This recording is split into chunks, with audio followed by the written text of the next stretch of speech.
फिर परमात्मा ने कहा, बेटा कितनी बात बना लो तुम, मेरे प्रति वो भाव थारा हो नहीं सकता, तुम्हारे मन में मैल आ चुका है। क्या कह रहे हैं अर्जुन सर्जन को? क्या कहा परमात्मा ने कि बेटा अब चाहे तुम कितनी बात बना लो, अब वो बात नहीं बन सकती। मेरे प्रति अब तुम्हारे वो भाव नहीं बन सकते जो मैल तुम्हारे अंदर आ चुका है। और ठीक इसी प्रकार हिसार जेल से बाहर आने के बाद जब संगत को पता चलेगा सच क्या था, झूठ क्या था, ये आश्रम वाले क्या थे, साथ संगति वाले क्या थे, उसके बाद भाई तुम कितनी बात बना लेना, तुम गुरु को परमात्मा नहीं मान सकते फिर। क्योंकि तुम लोगों के दिलो दिमाग में वो 25 मिनट की AI से 3D फिल्म बनाकर संत रामपाल जी को जीव घोषित करके कि 1997 में संत रामपाल जी को कबीर जी सतलोक से आकर मिले और संत रामपाल जी को तो सतलोक भेज दिया और संत रामपाल जी के रूप में कबीर जी लीला कर रहे हैं। तुम्हारे दिलो दिमाग में ये फिल्म दिखाकर ये पक्का बैठा दिया गया है कि तुम्हारा गुरु भगवान नहीं था, तुम्हारा गुरु परमात्मा नहीं था, तुम्हारा गुरु तो कबीर जी के द्वारा भेजी गई एक आत्मा थी, उनका हंस था। 1997 में संत रामपाल जी को, तुम्हारे गुरु जी को तो सतलोक भेज दिया, उनके रूप में खुद कबीर जी हैं। तुम कभी भी जिंदगी में भी अब अपने गुरु को ही परमात्मा स्वीकार नहीं कर सकते। तुम्हारे दिल में कभी भी ये बात जगह नहीं बना पाएगी कि 8 सितंबर 1951 से धरती पर सतगुरु रामपाल जी खुद कबीर जी ही थे और 1997 में किसी भी संत रामपाल जी को ऊपर नहीं भेजा।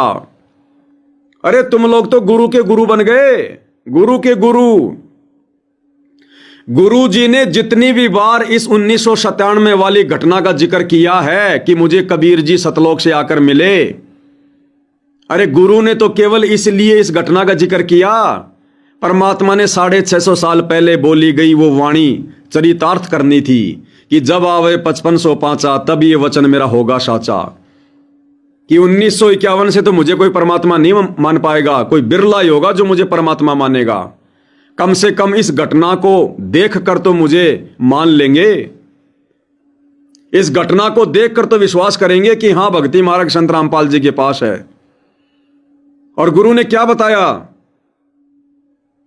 सतगुरु ने क्या बताया 1997 के विषय में, तुम लोगों को तो वो भी नहीं दिखाया गया। बढ़ा चढ़ा के बना दिया गया काल प्रेरणा से वीडियो, बढ़ा चढ़ा के।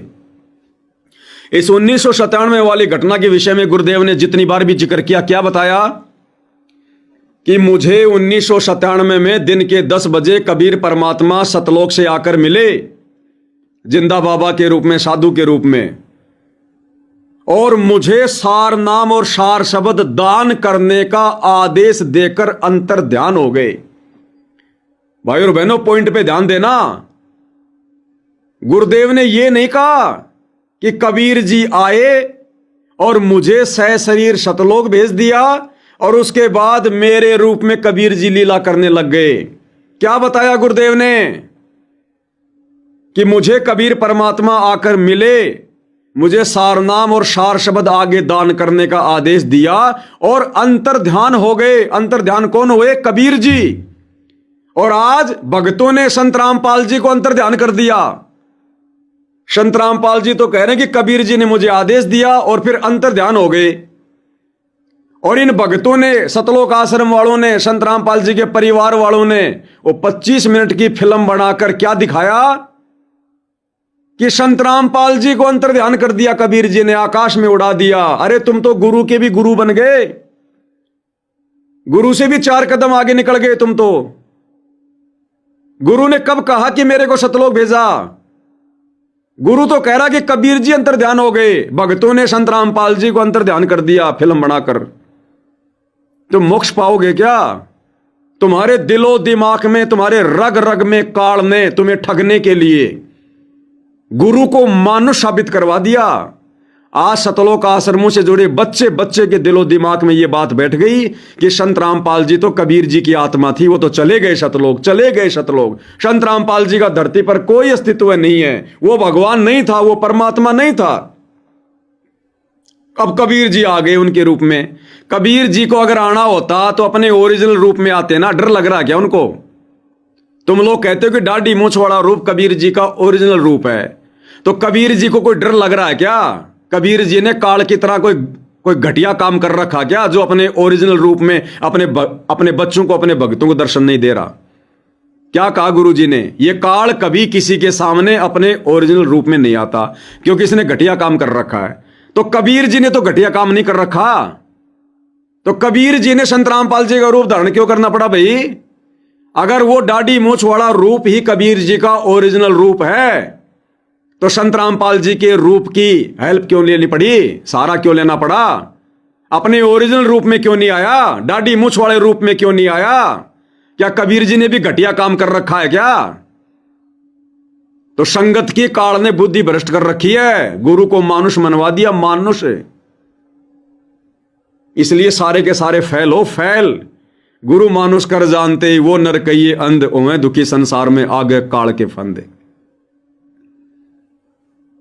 परमात्मा ने कैसे सात संगतियां शुरू करवाई, और पहले गुरु को परमात्मा साबित करवा दिया सात संगतियों के माध्यम से कि 8 सितंबर 1951 से कबीर परमात्मा धरती पर जो है प्रकट है संत रामपाल जी के नाम से।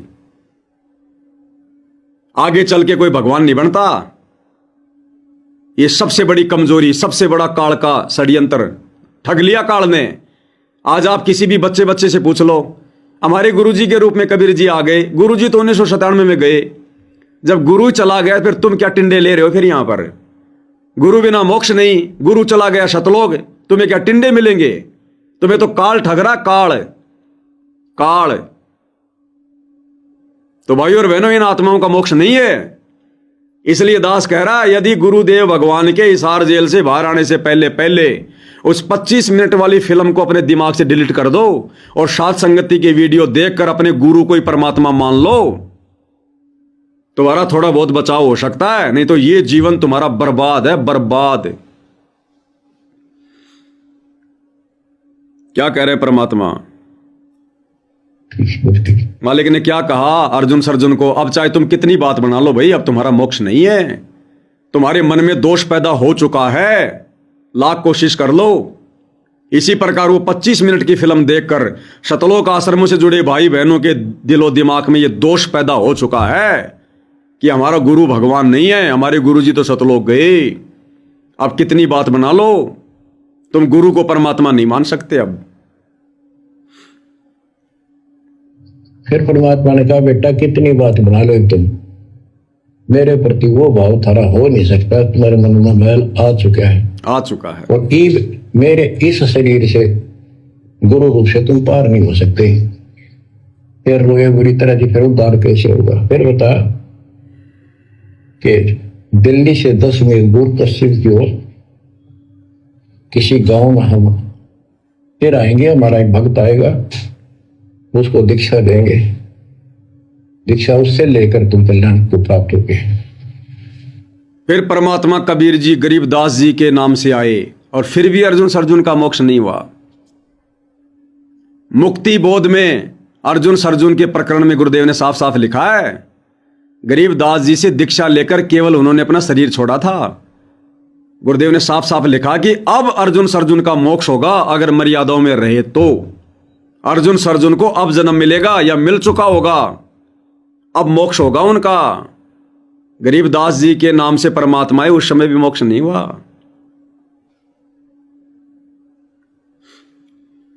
तो वो कहते हैं वहां से चल के वृद्धावस्था में हमायूं गांव है खरकोदे के पास, वहां आकर के कति वृद्ध हो गए, मालिक की कृपा से वो 200 साल जिए उत्तर से। और फिर गरीबदास जी को परमात्मा मिले 10 साल की उम्र में, उनको दीक्षा का आदेश दिया। तब उसने वहां से दीक्षा लेकर वहीं शरीर छोड़ दिया छुड़ानी में। उनकी अभी तक हमारे सामने बताने से हम जाने लगे जो कि अब 2-3 साल पहले, 10 साल पहले, या भौरी वाले महाराज आया करते गरीबदास जी को, उन्होंने वो मंडी खुदवा दी। उनके दोनों की यादगार बनी हुई थी, इसलिए खुदवा दी कि लोग इन पूजन लाग जाए गरीबदास जी को सो गए। तो कहने का भाव यह है, बच्चों आंख खोल दो, इन बातों को चिंता, गुरु के प्रति कभी अविश्वास नहीं होना चाहिए। और क्या कह रहे हैं गुरुदेव कि बच्चों इन बातों में कुछ नहीं रखा, आंख खोल लो। गुरु जी के प्रति कभी भी अविश्वास नहीं होना चाहिए। और संगत ने गुरु के प्रति अविश्वास प्रकट कर लिया कि हमारे गुरु जी तो सतलोक गए, हमारे गुरु जी सतलोक गए। तो गुरु फिर परमात्मा कहां हुए तुम्हारी नजरों में? तुम्हारे गुरु तो गए सतलोक, सारे के सारे फैल। परमात्मा की प्रत्येक क्रिया को श्रोधार्य होना चाहिए।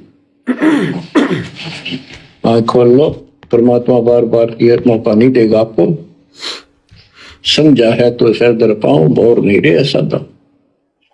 ये संसार समझदा नहीं, कहना शाम दोपहरे गरीब दास ये वक्त जात है, रोओगे इस पैरे। भक्ति नहीं करते वो नो रोएंगे, गलत साधना कर रहे वो रोएंगे। ये सच्ची भक्ति करके मर्यादित ना रहे तो तुम रोओगे। सुन लो लास्ट में क्या प्रवचन फरमा रहे हैं गुरुदेव। जो भक्ति नहीं कर रहे वो रोएंगे, जो सत भक्ति नहीं कर रहे वो रोएंगे, और जो भक्ति करके मर्यादा नहीं निभा रहे तो तुम रोओगे। आप और हमारे लिए कह रहे हैं गुरुदेव कि सत भक्ति मिलने के बाद जो तुम मर्यादा नहीं निभा रहे ना, तुम रोओगे। ये शराप समझ लेना, सतगुरु का शराप है। सीधा सीधा कह रहे हैं कि सत भक्ति मिलने के बाद जो मर्यादा नहीं निभाओगे तो तुम रोओगे। क्या कह रहे हैं सुन लो ध्यान से, कौन कौन रोएगा। इस पैरे। नंबर 1, भक्ति नहीं करते वो नो रोएंगे। 2, गलत साधना कर रहे वो रोएंगे। 3 नंबर, ये सच्ची भक्ति करके मर्यादित ना रहे तो तुम रोओगे। कभी सीधे हो जाओ, समर्पित हो जाओ, मालिक के चरणों में सदा ध्यान रखो, बुराइयों से बचो, सेवा सुमन दान करो, मर्यादा का निर्वाह करो, मालिक आपको मोक्ष दे। सत्साई।